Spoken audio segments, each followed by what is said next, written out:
एक 28 वर्षाची तरुणी, जिचे नाव प्रतीक्षा पाटील, जी आपल्या बुद्धिकौशल्याच्या जोरावर शाळेची मुख्याध्यापिका बनले. आपल्या पुढील आयुष्याचे स्वप्न अतिशय गोड आणि आनंदी होईल या आशेने सुखी जीवन जगत असताना अचानक तिच्या जिभेला कॅन्सरची गाठ झाली. त्याचे ऑपरेशन करण्यात आले, परंतु नशिबात जे लिहिलं तेच घडते. शेवटी नशिबाने त्यांची साथ सोडली. काही दिवसातच त्यांना मृत्यूने कवटाळले.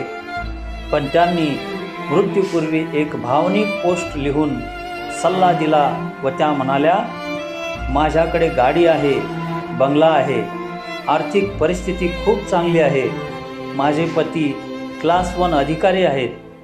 पण आजकाल कोणाचा दिवस शेवटचा असेल हे कोणालाही माहीत नसते.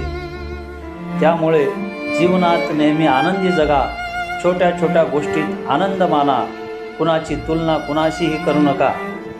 अशा प्रकारची भावनिक पोस्ट वाचताना खरोखर जीवन कसे जगावे हे आपल्या लक्षात येईल.